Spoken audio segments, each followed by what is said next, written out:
హరికి ఓం. భాష్యంలో 578. ఇక్కడికి వచ్చిన వారిలో కొందరు వారి గురించి వారు అడగరు. భగవాన్ దగ్గరికి వచ్చిన వాళ్ళు వాళ్ళ గురించి వాళ్ళు అడగరట. వాళ్ళు ఏమి తెలుసుకోవాలంటారంటే, జీవన్ముక్తుడు జగత్తుని చూస్తూ ఉంటాడు. వాళ్ళ గురించి అడగడం, జీవన్ముక్తుడు ఎలా ఉంటాడు, వాడెలా ఉంటాడు, వీడెలా ఉంటాడు అని అడుగుతారు. జీవన్ముక్తుడు జగత్తుని పలికిస్తూ ఉంటాడా? కర్మలు అతన్ని బాధిస్తాయా? శరీరం పోయిన తర్వాత అతనికి ఎలాంటి విమోచన కలుగుతుంది? ముక్త తనువు దొరికిన తర్వాతనా ముక్తి? ఈ శరీరం పోయి మళ్ళీ కొత్త శరీరం దొరికాకనా? ఇంకా ప్రాణం తనువులో ఉన్నప్పుడే ముక్తిని పొందొచ్చా? యోగి శరీరం తేజస్సులో లీనమైపోతుందా? మరేదైనా విధంగా దేహం మాయమైపోతుందా? దేహాన్ని శవరూపంగా వదిలిన తర్వాత కూడా యతి ముక్తుడు అవగలుగుతాడా? ఇదిగో ఇలాంటి ప్రశ్నలన్నీ అడుగుతారు వచ్చి భగవాన్ని. వాళ్ళ గురించి వాళ్ళు అడిగితే బాగున్నాం, అడగదు. జీవన్ముక్తి జగత్తుని చూస్తాడా అండి? అతను కర్మలు చేస్తున్నాడు కదా, కర్మలు మరి మిగతా వారిని బంధించినట్లు అతన్ని బంధిస్తాయా, బాధిస్తాయా? శరీరం పోయాక విమోచన కలుగుతుందా? కలిగితే ఎలా కలుగుతుంది? శరీరం ముక్తి వస్తుందా? శరీరం ఉండగానే ముక్తి వస్తుందా? యోగి శరీరం తేజస్సులో లీనమైపోతుందా? ఎలాగా? అలా కాకుండా ఇంకా ఏ విధంగానైనా ఈ శరీరం మాయమైపోవడానికి వీలవుందా?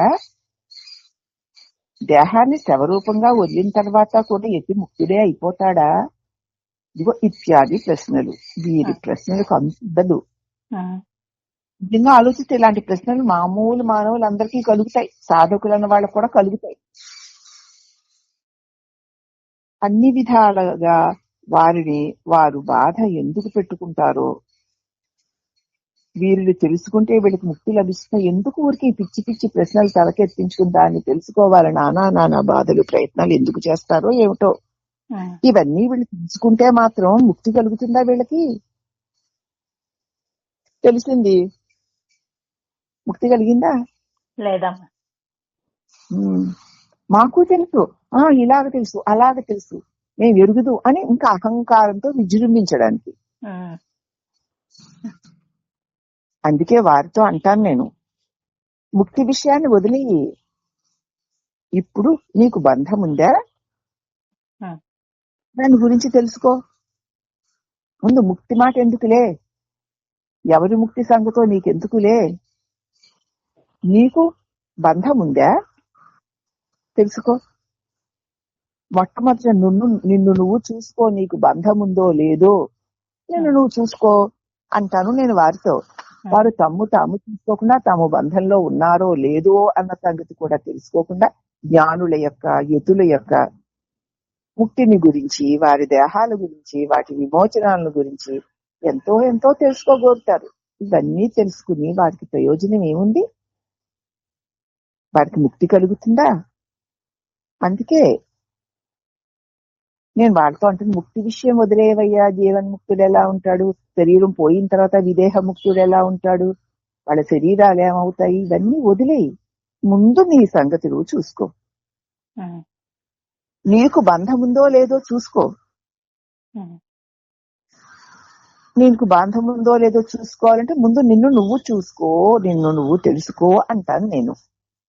కానీ అది తప్ప అన్నీ తెలుసుకోవాలంటారు వారు. ఏం చేసేది అని భగవాన్.